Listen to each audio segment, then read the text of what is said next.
মিলো বানর আর আম গাছ। এক ছিল সবুজে ঘেরা এক মায়াবী জঙ্গল। সেখানে থাকত এক দুষ্টু ছোট্ট বানর, নাম মিলো। মিলোর বয়স মাত্র 5 বছর।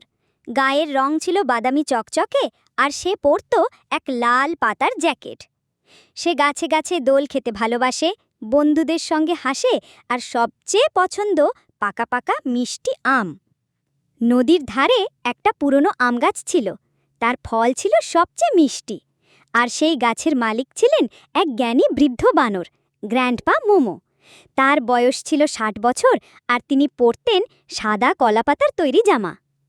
গ্র্যান্ডপা মোমোর একটা নিয়ম ছিল, প্রতিদিন একটা আম নেবে, তার বেশি নয়। যতটুকু দরকার ততটুকুই নেওয়া ভালো। কিন্তু মিলো এই নিয়মটা একদমই পছন্দ করত না। একদিন যখন কেউ আশেপাশে ছিল না, মিলো